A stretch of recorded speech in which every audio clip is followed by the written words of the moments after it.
In today's episode of Podcasting Secrets, I talk with Bryan Berletta.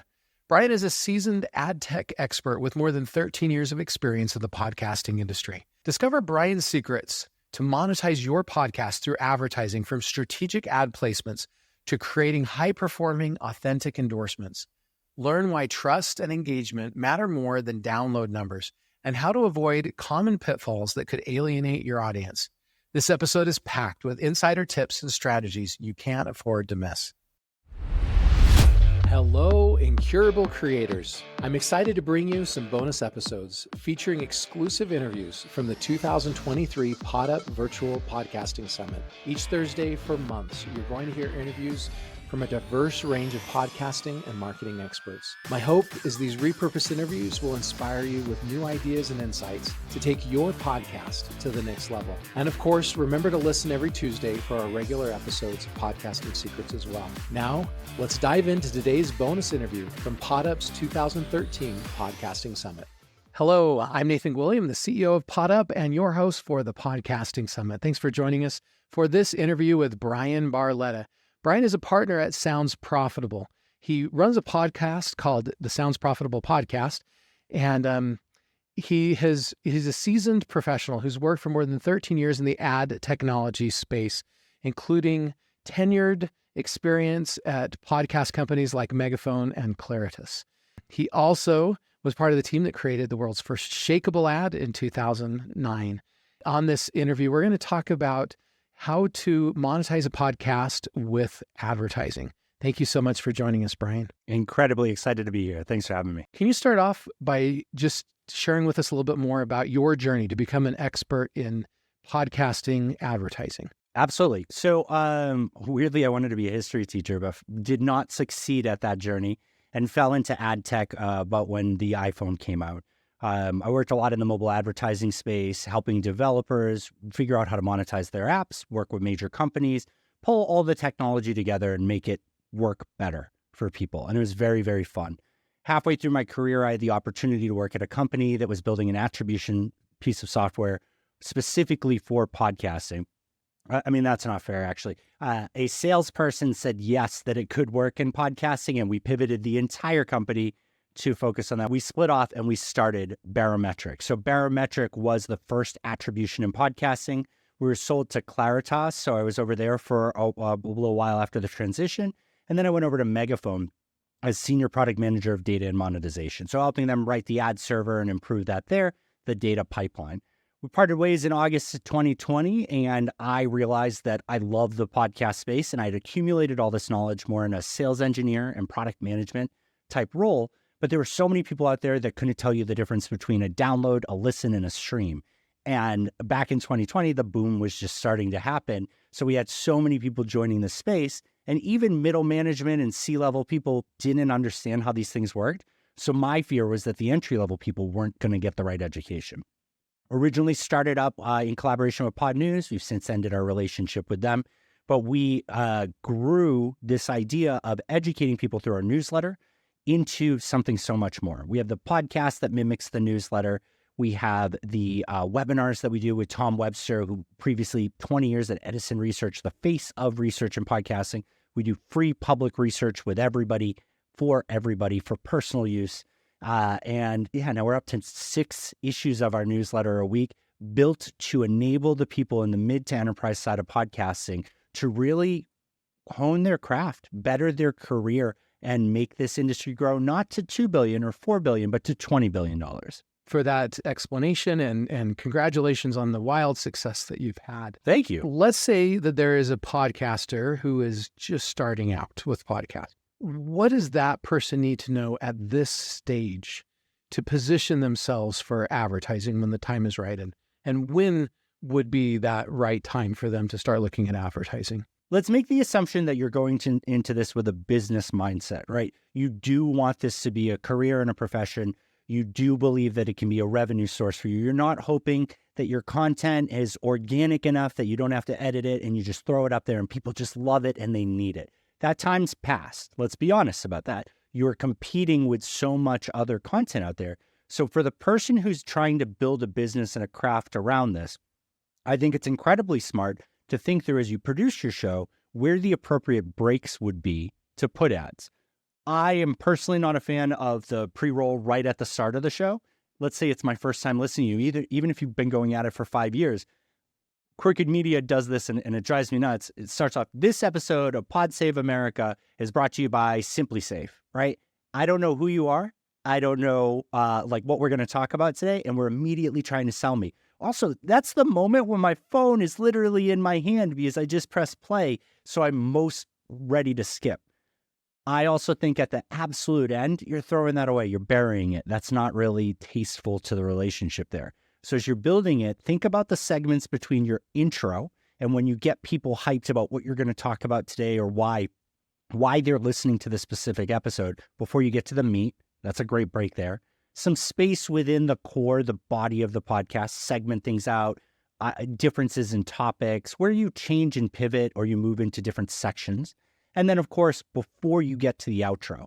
Those are the key areas that I tend to think about. And I think the smartest thing someone can do is if you're really producing your podcast, which you really need to do if you want to monetize it, start thinking about where the ads will go today. And the lowest hanging fruit, advertise your own things. You likely have another product, or you have a friend with a product, or there's CPA products out there, cost per acquisition products out there that you could do, or affiliate ones where you could drive them towards those situations. Take advantage of those spaces, hone your craft, and just do it, but make it feel like content. And even if you are selling your own product or service, that doesn't mean you can't run ads. You just put your own product or service in those ad spots. There are some people who are really skilled at it that can weave the tale about their product or service throughout the whole episode without it feeling like an ad, without it taking up one of your coveted ad spots or having too many ads back to back. Especially as you get bigger and you have more opportunity there. That's a skill. Hone skills like that. Figure out the tolerance and the interest of your audience to hear you lightly sell something versus hard sell, to hear you pitch throughout or to pitch in a specific area. So a soft sell, let's say I was an emergency preparedness blog and I reviewed water filters on my show and we went through them and we talked about the pros and the cons and then I recommended one at the end, right? That's a soft sell. Sometimes people even call that native advertising. That's a great, absolute. We are sometimes in a bubble in podcast advertising where we think everything we're doing is unique, but there are so many parallels in some other areas. Native advertising is really important. I think it's really valuable for it to feel organic. Obviously, there's FTC rules and you have to disclose certain things, but building content around the things you want to sell helps you sell them better, even if it's your own or another an advertiser's product. Can you give us some examples of native advertising companies that might have done it well in a podcast format? I think that the cool part about podcasting is some of the, we tend not to report on this nearly enough, but branded podcasts are some of the most, the largest podcasts out there, some of the ones that are doing the best and getting the biggest ROI for some of these advertisers. Killer example is Trader Joe's has a long-standing podcast where they just talk about different recipes that you can make from the products. And fans of those podcasts, or fans of Trader Joe's, listen in, right? Why do they wear Hawaiian shirts? What is the deal with the specific recipes or the specific foods they have out or the combos? What's the ingredients for those sauces that you love? That, to me, is a great example of building that as content that happens to also be talking about something that's for sale. That's a high-end example, and I think that's one that people should think about, right? Maybe you're a killer host and your skill actually comes from building that brand associated content than it does just doing your own thing. But I don't know, an integrated one. I believe that there was a hockey podcast, Spittin' Chicklets. It was for I think it was a vodka brand, but he would talk about how he mixes the vodka with pink lemonade. And I believe they ended up actually making a version of their product mixed with pink lemonade because of how passionate he was and how much he told the story of how he consumes it or interacts with it. And people liked it. People shared it. So lots of great examples. But I mean, in that, the preparedness blog, like you were talking about, even just suggesting people sign up for your newsletter or reminding them that you have a subscription service or saying, hey, we're going to review 5 out of these 10 here, but the last 5 we do in the bonus content. That's all kind of built-in advertising because you're advertising yourself. You're advertising something that they can buy, more ways to consume your media. So Brian, let's say I'm an established podcaster and I have some traffic now, and I think I have enough traffic to start making some money off of this. And we just talked a minute ago about maybe some native advertising or sponsored episodes of my show. And that's one way to do it. What else do I need to know? What are the most important things for me to know to start really monetizing it once I'm ready? I think when you're kicking it off, the most important thing to realize is, are you a podcaster or are you a content creator? And there's no wrong answer to that. But what we're seeing with the push for video lately in the podcast space is it's a drive away from our one core format where we upload it to a hosting platform and we can manage the ads dynamically in those systems, to putting it up in a static place like YouTube, to a newsletter, to live events, to Instagram and social media platforms. It's okay to be more than a podcaster. But the first thing I would say is, if you're established, like, do you want to focus on podcasting or do you want to focus overall? If it's overall, sponsorship's really the way to go. And what I mean by that is bundle things together, because that's in your best interest. It shows all of the places that you can reach. You want to show the demographic or information about each of your sources, who's consuming it, how many people are consuming it, what you know about them, through running surveys that you can do yourself, very easy to pull off, through using tools in the platform. I mean, Spotify and Apple Connect do show a little bit of insight into who is consuming. YouTube shows plenty of that data. Your email carrier and all these things will definitely give you that type of insight. Sponsorship is the package where you sell it across all your medium. And what you'll find often with that, especially when you're starting off, is the less tech you use, the easier. So while it might seem disadvantageous to you long-term, if you just put that ad into the content of all of your medium permanently, that is a great way to start off. That's low effort, that you just need to track what ad went where, just in case the ad becomes like that company becomes toxic and you don't want to be associated with them. And then you can figure it out later, because if that momentum gains, you likely will need to work with other people, or you'll need to change your schedule to make sure you have enough room to do dynamic ad insertion, or to do tracking pixels, or to do all these other things that become expected as you ask for more money because you're providing more value. But the first thing I would say is, you can probably do this with your audio editor and not need any specific hosting platform for podcasting other than one that is IAB certified. And certified is important, right? Because that means they were audited, because that just gives you the ability to say that your download numbers are accurate. As things get advanced, there are plenty of tools out there. There's dynamic ad insertion, which allows for each individual play to decision what ads go in what spots. There are the ability to get programmatic ads, which is the idea that your hosting platform calls another ad server to populate it with ads if a buyer is interested in that specific audience. So there's a lot of great tools there, but a lot of people try and say you got to jump into the deep end immediately. And I don't believe that. I think that the headache you'll cause trying to immediately become proficient with all those tools is not worth the potential small increase in revenue. You can always change it going forward, because if this is working right, if this is successful, momentum means it will grow, not shrink, which means that you can expand what you're doing, not have to retract anything. Okay, so let me restate and make sure I'm understanding. You're saying if you're a content creator who is creating an episode and doing video, audio, podcast, social, newsletter, all those different formats with that content, the best way to go is do a bundled package where you give them a little bit of video, you give them a little bit of audio, you give them a little bit of newsletter, whatever. You give them promotion across all your different channels with the same or similar message appropriate for that audience. Yeah, and it's great because it helps with your reach. Like, here's a great example. We don't do advertising that sounds profitable in our newsletter or our podcast, because we have a partnership model. We provide consulting, we provide all these other services. We include all of our partners' logos, nearly 150 of them, on the bottom of every one of our emails that go out every single week. And so that's been easy for us. But if you look at it, we get 300 downloads per episode, but they're diehard fans. That's 6 episodes a day or a week, right? Those are the people that are really committed to it, that really find it valuable. But our newsletter is about 8,300 subscribers and about a 50% unique open rate with a 3 to 4% average click-through rate. If I was selling ads, my podcast would be a rounding error, right? Like, my audience and the uniqueness of it is the value. So how do you layer that on? You might be able to get more information in your newsletter and say like, look, these are 70% of the people who subscribe to this actually verifiably work in the podcast industry professionally. Therefore, it's safe to assume that the 300 people who, read or listen to the podcast are of that same make, right? So by pulling everything together, you get to lean on your data in your stronger areas and have them carry some of your weaker areas. Let's talk about actually finding the inventory.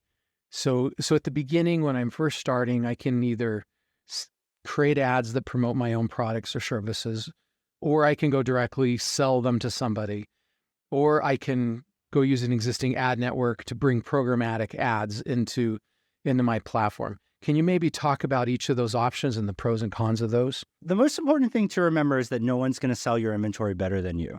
I think that there's so many different ways to look at it, right? If you find out that 70% of the people that listen to your podcast are located in New York, you might have a lot of success finding your favorite pizza shop in New York and asking them to advertise, because you can passionately show why you love it, how much you've talked about it, and being able to show the value there.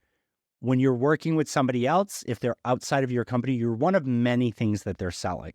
So what makes you stand out and unique? Is it how easy you are to work with? Is it how successful the campaigns are actually driving the goals? Though you and that partner have to find that out. So that's what I call second seat selling, right? Someone has the rights to sell into your inventory. It can be exclusive. There are plenty of platforms out there that you can sign up with. A Gumball is a great example. Asa Collective is another example where you can list your show and you can find ads that are relevant, and then an advertised cast as well. And then there's a component of like a network or a rep firm, someone that specifically you list with. You might like True Native Media is a great example of that, or Atalyst Media, or dozens of great partners that we work with, that their entire goal is that you're represented as part of their network and they're directly selling you instead of a platform selling you. Programmatic is a step further. Some hosting platforms offer like a semi-programmatic solution where they sell on your behalf just by being on their hosting platform. Spreaker, Art19, Megaphone are all great examples of that. Podbean as well. And then finally, the last one is programmatic. It's directly connecting out to all of these solutions and working with SSPs and DSPs, and either having someone handle that for you, or you have big enough connections that you are going to major buyers using these DSPs to get them to buy into your inventory. Today's episode of Podcasting Secrets is brought to you by Pod Allies, the done-for-you podcasting services solution. When I speak with CEOs about their podcast, one of the most common comments that I hear is that they know they need a podcast, but they don't have time. Have you ever wondered how some businesses find a way to still run their podcasts while juggling their crazy day-to-day operations? The secret might be simpler than you think. Let me introduce you to Pod Allies. This is a service that's changed the game for businesses in the podcasting world. Pod Allies is a done-for-you podcast production and marketing service. They understand that while many businesses understand the immense value podcasting can have for their business, finding time to produce, syndicate, promote, and monetize a show can be challenging. Pod Allies offers a dedicated team to handle virtually all aspects of your podcast production. From strategy and branding to audio and video editing and guest scheduling, they've got you covered. They even take care of creating blog posts, transcripts, and syndicating your content across multiple platforms. What sets Pod Allies apart is their use of PodUp, their proprietary podcasting software suite. This allows them to streamline the entire podcasting process, saving you time, effort, and a bunch of money. If you're ready to become a thought leader, connect with your audience, and grow your business through podcasting without all of the investment of time and cost of doing it yourself, Pod Allies might be the perfect solution for you. To learn more or to schedule a free consultation with a podcast expert, visit podallies.com. That's podallies.com. Now back to the show. What are the biggest mistakes that people make when they try to implement advertising in their podcast? Too much, too fast. Look, there are platforms that day one you can put 12, 20, 30 ads into an episode. There are a lot of them out there. It is very, very easy to get a handful of ads at $1 to $2 CPM. CPM is cost per thousand. So at the end of the day, if you manage to get 6 ads for every like filled at $1 each to you for every 1,000 downloads, is that really the sound you want? right? Like, is that like when you're first starting out? So sounds profitable, right? Let's say let's drop it down to 250. Means that every 4 episodes I would make $6, right? Like that's just not worth it. I think that there are solutions out there. I don't still know what is active and not, but I know that, there used to be a referral fee of almost $15 for driving people to set up or start a trial, not a paid one, but a trial of Audible, right? Find those things, find affiliate links, find things like that. Do it yourself. Don't just plug in, because ads are part of the content. We talk about how there's not ad stacking in the same way there's on display. Like, I'm tired of reading news on websites because I go there and it's like 2 inches of text surrounded by 70 different types of ad pop-ups, and it's infuriating. Podcasting, though, is all linear. I can skip over it, but if you put too many ads in there, your content's more ads than content, and I'm going to bounce off of it like I bounce off those websites. So the biggest mistake is deciding that you've captured this audience enough to spam them with ads before you've really secured them.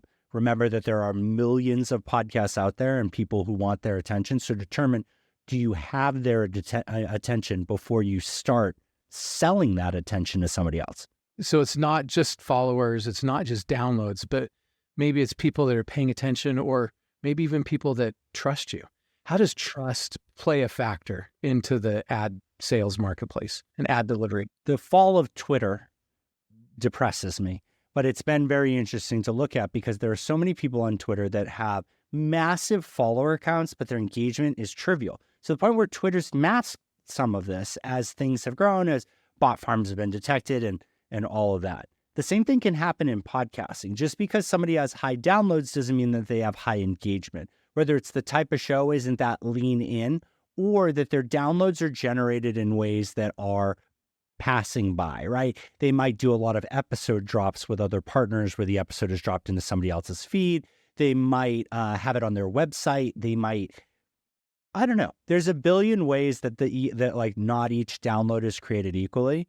And so I think it's really important when I think because podcasting is so performance driven, it comes out in the wash when a show with high downloads doesn't convert as expected for a brand. There's not a lot of reason for them to continue paying that high CPM cost, and especially when it has such a high impression count to it. So what usually happens is a renegotiation on rates, potentially the inability to maintain those rates publicly anymore, and a drop in value.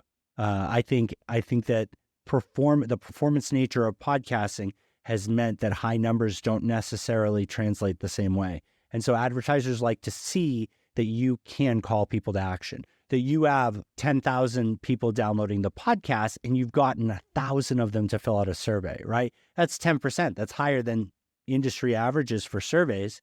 If you're able to command that on your survey, what else can you command? You made a great point there about some shows not generating as good of a return to advertisers as others. What are some of the things that show hosts can do to be able to get a higher response rate from their audiences for their advertisers? I mean, I think that the lowest hanging is that we're doing this is influencer marketing. Like, let's not lie to ourselves about it. Sometimes I dream that we'll just like let go of podcasting being its own silo and just admit that that's what it is and take advantage of the much larger market cap and identify that podcasting is the most successful and easy access and easy to track version of influencer marketing, because it sure is. Like, if I got hit with a product that I wouldn't use and it can't be passionate about it, then how do I expect the people who've chosen to give me their time, how do I convince them to buy it, right? So that's a part of it. Don't be afraid to say no, that it's not a good fit. Don't be afraid to push back on the copy. You may not win that deal, but how many publishers did you alienate? Is the brand repped by an agency and you just burned goodwill with that agency because they only have one point of record for you and it didn't perform well and they're not willing to take that other test? So it's okay to be picky. I think going above and beyond with what's natural tends to be something that people dive into, but that can backfire. I mean, I don't care how passionate you are. I don't want to hear 4 minutes about Exploding Potato or whatever game that's coming out here that you're really pumped about. I think that there's a fine balance there. So I think it's just knowing you and knowing your audience and being confident in what you can and can't sell, because that's got to pay off. If you're growing and you're putting an effort into that growth, that will be paid off in future growth because you have protected your audience and you protected what you have there. We can bring ad networks onto our site, people who can rep our ads for us. We talked about that a little bit. On the other side, when our podcast gets really popular, when our show has a lot of traffic and we've been successful at selling our advertising and we have more ad inventory sold than we can deliver, there are some podcasters who have been able to create their own ad networks where they went and established relationships with other podcasts and then helped take those advertising relationships they successfully developed and rep onto other podcasts. Can you talk a little bit about maybe some podcasts that have done that and some advice on, when you get really good at selling ads, how you can leverage that to make a commission selling for other podcasts? The short of it is that demand. So the buyer side of advertising today in podcasting is our biggest deficit. What I really mean by that is that there are so many people with amazing content built out perfectly that when an advertiser works with them, the performance is phenomenal. Their pricing is competitive, but there's so many mouths to feed. So the people who have the direct relationships with the advertisers, they kind of win right now, especially if you can keep driving that performance, get them the return on investment, the pricing works correctly. It's more likely that advertiser is going to continue to spend with you until they've tried everything and then performance drops before they start looking elsewhere. And even when they look elsewhere, they might look to you to see what's new and next. So that becomes pretty easy there. What I will say is becoming a network, there were a lot, we had a boom and a bust in podcasting, but if you look at where the boom started and the bust kind of happened in the past year and a half, 2 years, we're still on an upward trajectory if you take that hump out of it, right? It's still growing double-digit percentages. We're still one of the fastest, if not the fastest growing segments in all of the IAB's measured advertising channels, which is phenomenal. A lot of podcasters during that boom were just like, well, I'm doing great with my show. My show is growing and I'm sold out of inventory. So I'll become a network. I'll make 3 more shows. I will acquire a handful of shows or I'll represent them. I think the first couple of times that you run out of inventory, just call somebody. Literally, there's no other advertiser or no other podcaster, even your direct competitor, who can afford today to hang up the phone on you and not take money that you're providing them. Standard cuts seem to be 70-30, 70 to the publisher ultimately running it, 30 to the agency or the representation.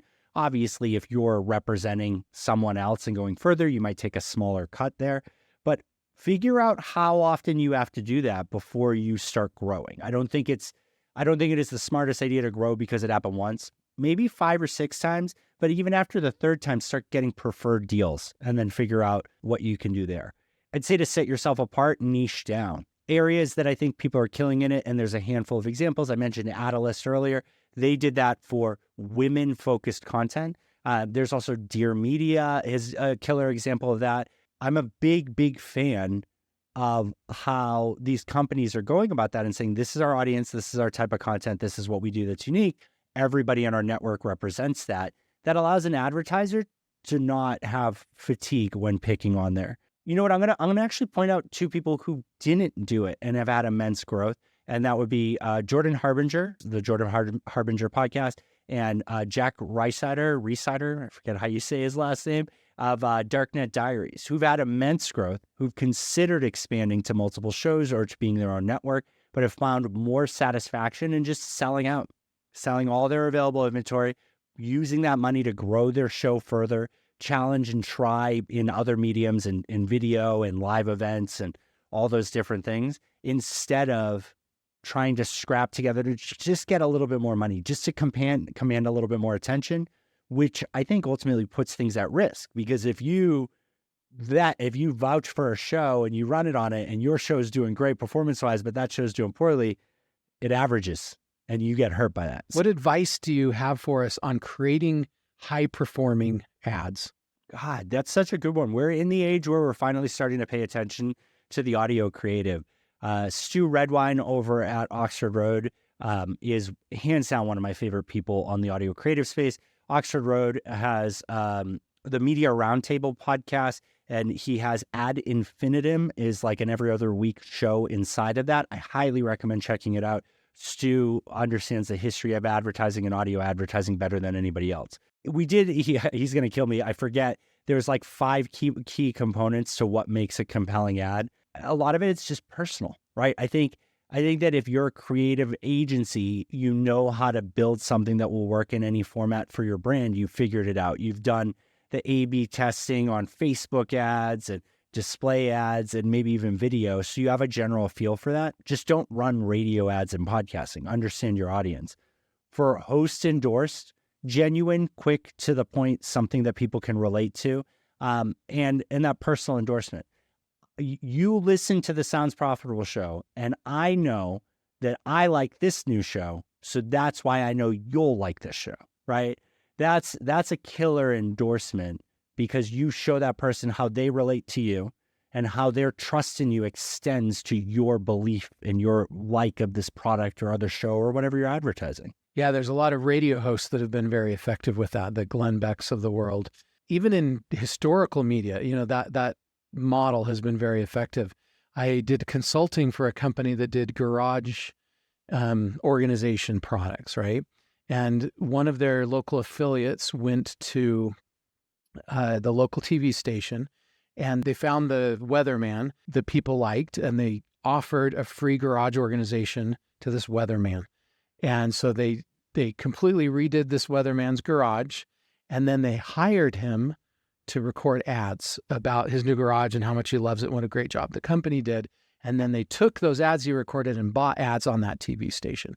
And it was wildly successful. Yes. Well, because the thing, like, I think about how we make jokes at like Casper Mattress, right? It's been advertising and podcasting so long that people are just like, we have one in my guest room, and my mother-in-law, she loves it. We got to buy one for her for the holidays. That's not an endorsement. It means you don't sleep on it. It means you got the free mattress, so you kept it in your house because you're obligated to do it.